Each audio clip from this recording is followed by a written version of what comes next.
पालीगंज में एक नवविवाहिता की संदिग्ध हालत में मौत की खबर मिली है और बताया ये जा रहा है दहेज का ये मामला है। दहेज हत्या की आशंका में अब जांच शुरू की गई है।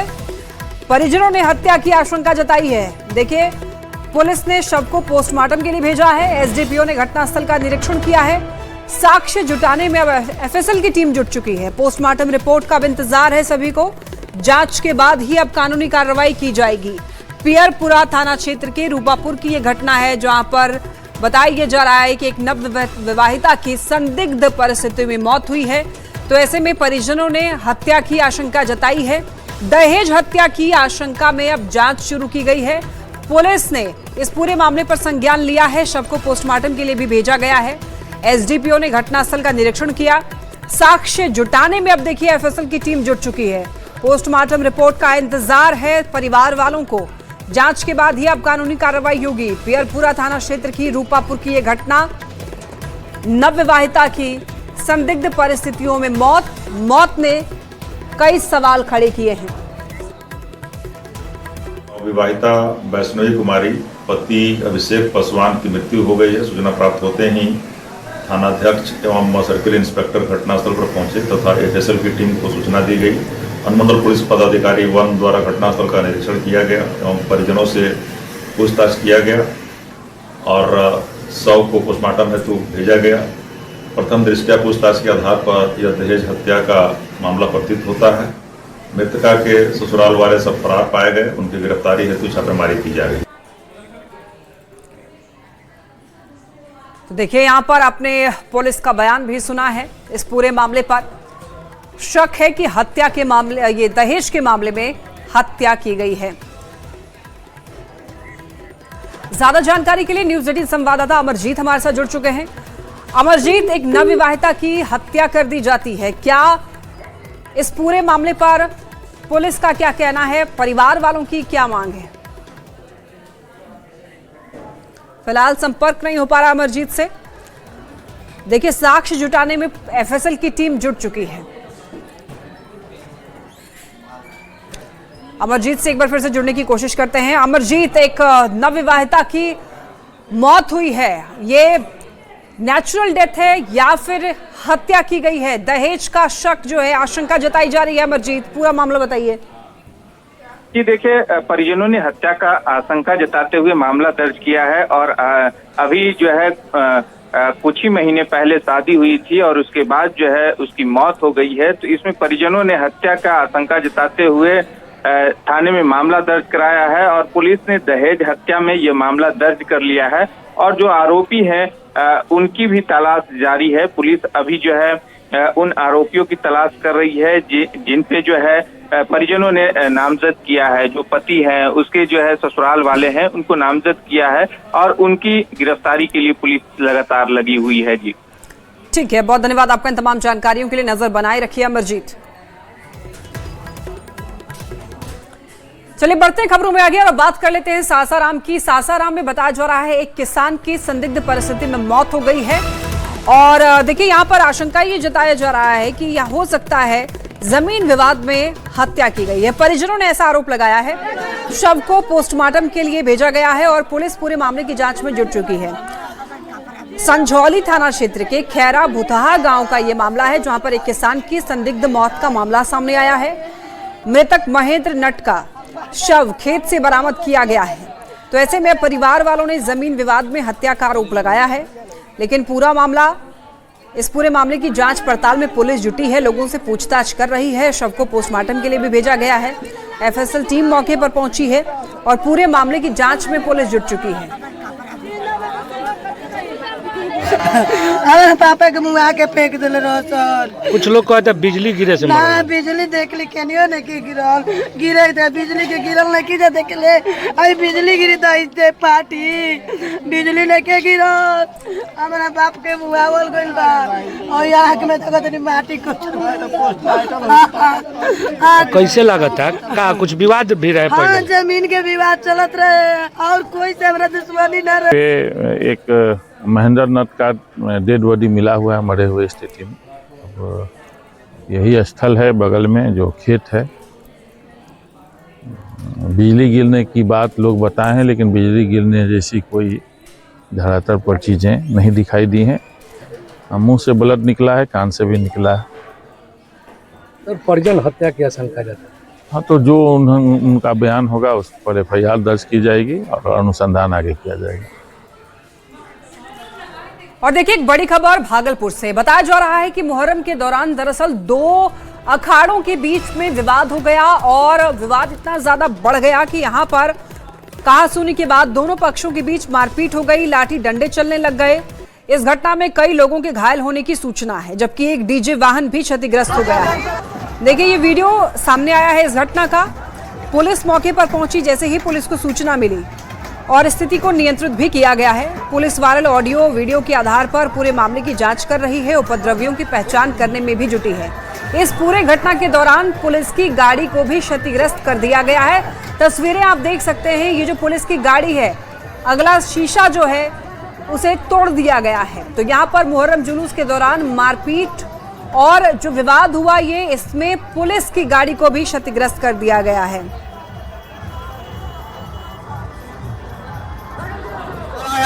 ठीक है, फतेहपुर का अखाड़ा घंटाघर चौक पर रुका हुआ था।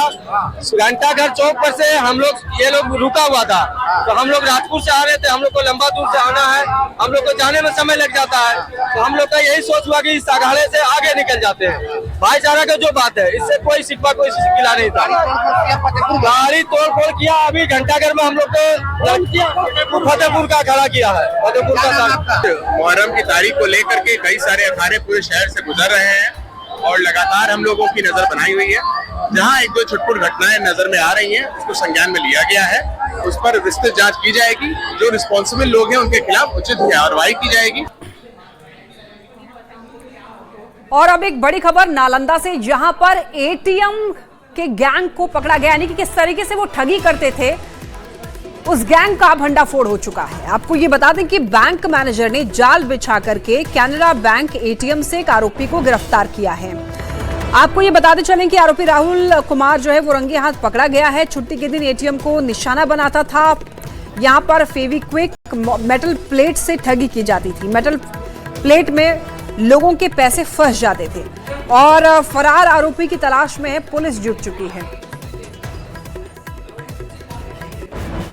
1 साल से लोग ATM के रसी पर डिस्पेंसर पर एक पतली सी मेटल प्लेट साट देते हैं। जब कस्टमर पैसा निकालता है वहाँ से, तो वो पैसा वहाँ आके फंस जाता है। उसके बाद बहुत देर के बाद कस्टमर वेट करते हैं, चले जाते हैं। वो ATM से छेड़छाड़ नहीं करते क्योंकि पब्लिक प्रॉपर्टी है।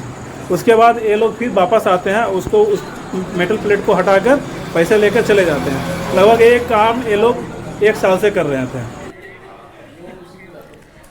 देखिए, कहते हैं कि राजनीति में कोई भी स्थायी ना तो दोस्त होता है और ना ही दुश्मन होता है। और इस लाइन को लेकर के सफाई दे रहे हैं RCP सिंह, क्योंकि नीतीश कुमार से RCP सिंह मिले हैं। JDU के पूर्व नेता हैं RCP सिंह, और पटना में अचानक से RCP सिंह नीतीश कुमार से जब मिले तो कहीं ना कहीं राजनीति भी गर्म हो गई। 7 सर्कुलर रोड स्थित आवास पहुंच गए। बताया जा रहा है कि करीब 20 मिनट तक इनके बीच में बातचीत हुई है। माना जा रहा है कि RCP सिंह एक बार फिर से JDU में वापस आना चाह रहे हैं। हालांकि इस मुलाकात में नीतीश कुमार से उनकी क्या बात हुई है, इस पर उन्होंने अपनी पूरी बात उन्होंने नहीं बताई है, लेकिन न्यूज़ 18 से बातचीत में उन्होंने अपनी मंशा साफ कर दी है कि वो JDU में वापसी करना चाहते हैं। देखिए, ये एक्सक्लूसिव तस्वीरें आपको दिखा रहे हैं और उनका कहना है कि अगर राजनीति करनी है तो सबको साथ रहना होगा। 7 सर्कुलर रोड आवास में मुलाकात की तस्वीरें आप देख सकते हैं। RCP सिंह JDU में वापसी चाह रहे हैं, ऐसी खबर है। कई महीनों से जो जनता दल के कार्यकर्ता हैं उनसे भी मिलने जाते थे और उनकी इच्छा अपनी व्यक्त करते थे कि मुझे JDU में रहना चाहिए। मेरे पास भी वो कार्यकर्ता आते थे कि सर सब लोगों को साथ रहना चाहिए, जिससे कि जो अपनी पार्टी है और मजबूती से काम करे। तो बराबर इसकी चर्चा वो करते रहते थे।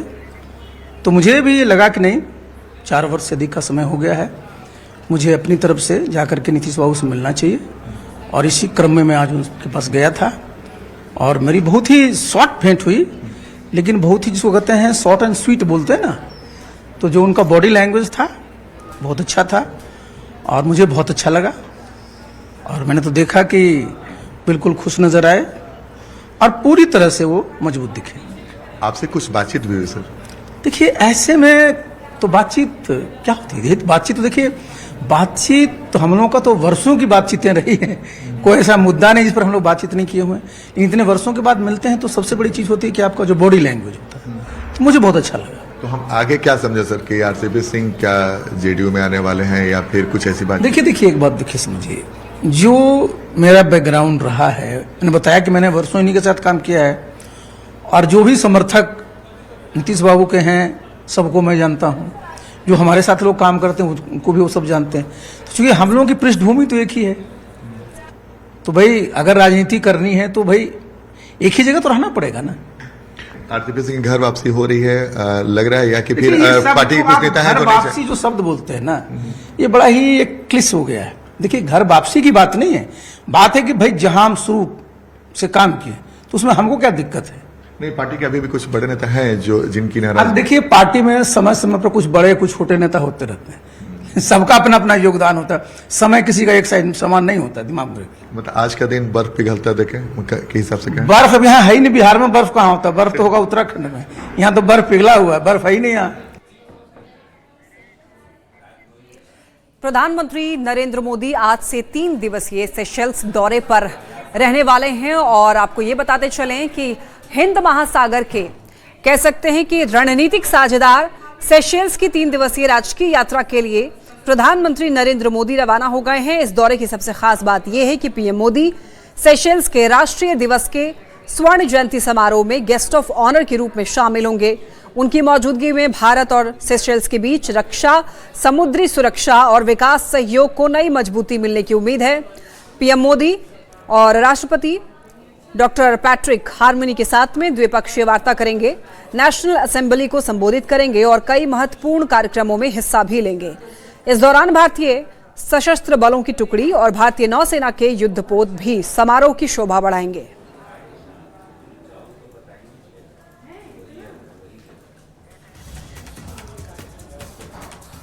पीएम मोदी का सेशेल्स दौरा कई मायनों में महत्वपूर्ण है। 3 दिन राजकीय दौरे पर पीएम मोदी रहने वाले हैं और स्वर्ण जयंती समारोह में हिस्सा लेने वाले हैं। गेस्ट ऑफ ऑनर के रूप में शामिल होंगे पीएम मोदी।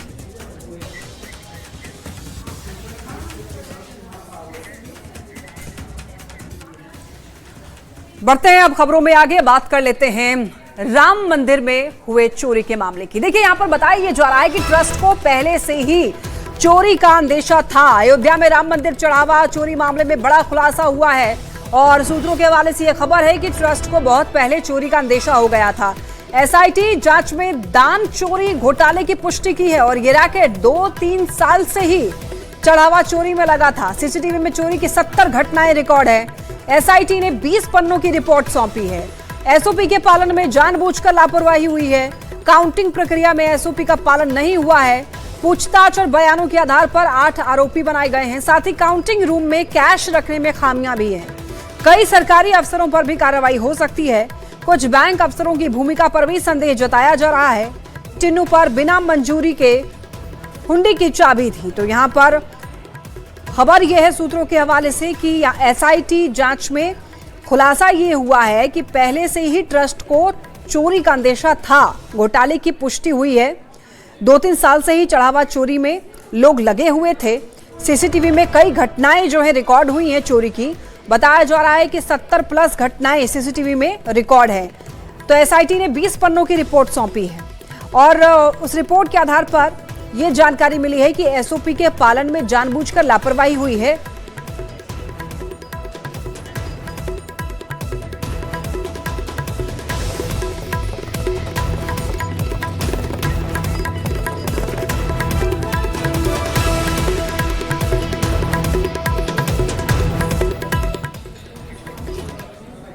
देखिए साध्वी रितंभरा ने न्यूज़ 18 से बातचीत की और उन्होंने भी अयोध्या में चढ़ावा चोरी के मामले में ये कहा है, दुख जताया है और बोला है कि ऐसा नहीं होना चाहिए। उन्होंने ये कहा है कि जहां विश्वास होता है वहीं विश्वासघात होता है। मामला आस्था से जुड़ा है इसलिए पीड़ादायक है, उनका कहना है। मथुरा में न्यूज़ 18 से खास बातचीत में साध्वी रितंभरा ने राम मंदिर चंदा चोरी और चंपत राय के इस्तीफे पर दुख जताया है। उनका कहना है मामला आस्था से जुड़ा हुआ है और इसीलिए बड़ा पीड़ादायक है। चंदन की लकड़ी पर ही सांप लिपटे रहते हैं, उनसे बचना जरूरी है। चंपत राय का संघर्ष और निष्ठा सबने देखी है। आसपास के लोगों की गलत हरकतों से उन्हें कटघरे में खड़ा होना पड़ रहा है। साध्वी ऋतंबरा ने दोहराया कि सीएम योगी ने पहले ही कहा था दूध का दूध और पानी का पानी होगा, तो ऐसे में उन्होंने कहा है कि कार्रवाई जारी है और दोषियों को सजा जरूर मिलनी चाहिए। दे दिया है तो क्या मानती है? देखिए, चंपत जी का जो जीवन रहा, लंबे समय तक हम लोगों ने चंपत राय जी को देखा है, मतलब बहुत आश्चर्य होता है, लेकिन उनके ऊपर किसी तरह का कोई आशंका करना हमें तो असहज करता है, क्योंकि इतना लंबा जीवन और इतना समर्पण, इतना उनका व्यक्तित्व ही ऐसा रहा। लेकिन वो बात है ना कि जब आसपास वाले लोग गड़बड़ियां करते हैं तो उनके प्रति भी तीक्ष्ण दृष्टि तो होनी ही चाहिए। इस सारे प्रसंग से तो यही समझ में आता है। लेकिन कुछ व्यक्तित्व ऐसे होते हैं जिनके बारे में विचार करने में भी असहजता आती है, क्योंकि लंबे काल तक हमने समर्पण देखा है, त्याग देखा है, वो प्रतीक्षा देखी है, तो अब इसके बारे में तो क्या कहा जा सकता है। लेकिन जो हुआ वो तो दुर्भाग्यपूर्ण है। तो कई बार अपने ही पास, अपने ही साथ चलने वाले लोग हमारी पीठ पे छुरा घोंप देते हैं और हम उनके प्रति मोह से भरे होते हैं या किसी भी तरह का उनके प्रति विश्वास रहता है। तो जो विश्वास रहता है, और आपको पता है कि विश्वासघात तो वहीं होता है जहां विश्वास होता है। लेकिन इस पूरी प्रसंग के पूरे भारत के अंदर ना एक बहुत अलग सी बेचैनी है और लोगों को लग रहा है, और दूसरे लोग अब शुरू हो गए कि मंदिरों में अर्पण ना करो। अरे धर्म की शरण में पहला धन तो धर्म के लिए ही अर्पित होता है। अगर हवन करते समय हाथ जल जाते हैं तो हवन की प्रक्रिया रोकी नहीं जाती। भोजन करते समय दांतों के नीचे जीभ आ जाती है तो दांत जीभ को ही काट देते हैं, तो क्या वो अब दांत दोबारा भोजन नहीं चबाएंगे? और एक बड़ी खबर सामने आ रही है भरत तिवारी के मामले में। भरत तिवारी की मां का ये कहना है, एसपी पर आरोप लगाया है मां ने, और ये कहना है कि भाई को धमकाया है पुलिस वालों ने, मीडिया में बयान देने पर धमकी दी गई है। एसपी ने कहा है कि भरत जैसा कर देंगे हाल। भोजपुर एसपी पर भरोसा नहीं है, एनकाउंटर की हो सीबीआई जांच। यानी कि भरत तिवारी एनकाउंटर मामले में भरत तिवारी की मां का कहना है कि अब सीबीआई जांच होनी चाहिए। पुलिस उनको धमका रही है कि भरत तिवारी जैसा ही हाल कर देंगे, क्योंकि भरत तिवारी का जो भाई है वो खुलकर सामने आ रहा है, सीबीआई की जांच की मांग कर रहा है। और आरोपी पुलिस की अभी तक गिरफ्तारी क्यों नहीं हुई है, एफआईआर दर्ज क्यों नहीं हुई है, इस पर सवाल खड़े कर रहा है। इसी को लेकर के अब जो मां है भरत तिवारी की, वो सामने आ चुकी हैं, सीबीआई जांच की मांग कर रही हैं। और इस वक्त पूरे देश में भरत तिवारी एनकाउंटर मामला तूल पकड़ा हुआ है। क्या कुछ भरत तिवारी की मां ने कहा है, आप भी सुनिए। ना एसपी साहब पर विश्वास नहीं। क्या एसपी साहब पे विश्वास नहीं है? नहीं। क्या लग रहा है, मतलब एसपी साहब पे क्यों विश्वास नहीं है? जिला के कप्तान है। कप्तान है तो अपना घरे के कप्तान बनो, अपना ऑफिस में बनो, हमारा घरे ना। काहे कि ऑर्डर देले बड़न वो ऑर्डर देले बड़न मारे के। मतलब इससे आप करें कि इस इनकाउंटर का ऑर्डर उन्होंने नहीं दिया? वो देले, हाँ, डीएम देले बा आदेश एसपी के। वो भी दोषी है आपके अनुसार? हाँ, उन पर भी आरोप लगा रही हैं? हाँ, दोषी वाला ही बड़न। एसपी साहब ले गए साइड में, जा साइड में ले गए? हाँ, या साइड में अकेला। हाँ, कि आप मीडिया वाला से बात मत करिए, आप गुटबाजी मत करिए। हाँ। ना तो भारत ऐसा मारा जाएगा। मतलब भारत भूषण ऐसा अगर आपने मीडिया बाजी किया, हाँ, तो भारत तिवारी के जैसे चंदन तिवारी भी मारा जाएगा। हाँ, मारा जाएगा। ये एसपी साहब ने कहा? हाँ, एसपी साहब बहुत गंभीर आरोप लगा रही हैं आप। गंभीर निकल जब बात हकीकत पुलिस में कौन सी बातचीत हुई? पुलिस घाती, विश्वासघाती से कहा हमारा बात करे के बाद तो उनके घर में ना घुसे दे, ना गांव के लोग घुसे दी हैं। हाँ, हमारा लड़का के धमकी मिला है कि मीडिया से आप एथी नत करिए, गुटबाजी नत करिए, मीडिया वाला से बात मत करिए, दूरी बनाई है आ ना तो ढेर अथी करिएगा तो बहुत तो ऐसा मारा जाएगा। तुम्हारा भाई मारा है जैसे माराएगा। एसपी साहब बोले? हाँ एसपी साहब बोले। यूपी के अयोध्या का राम मंदिर यहाँ पर श्रद्धा का बहुत बड़ा केंद्र, लोगों की आस्था यहाँ से जुड़ी है। लेकिन चढ़ावा चोरी का ये जो मामला है सबको चौंका दिया है। किस तरीके से यहाँ पर लोगों ने, जो ट्रस्ट के ही लोग थे वो चोरी कर रहे थे, और जो सीसीटीवी फुटेज सामने आए हैं वो लोगों को हैरान कर रहे हैं। देखिए इस रिपोर्ट में पूरा मामला।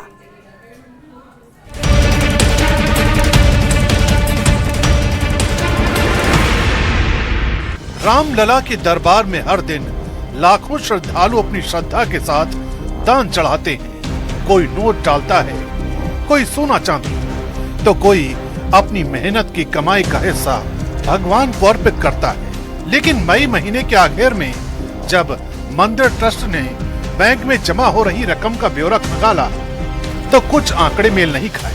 यहीं से पहली बार चोरी का शक पैदा हुआ।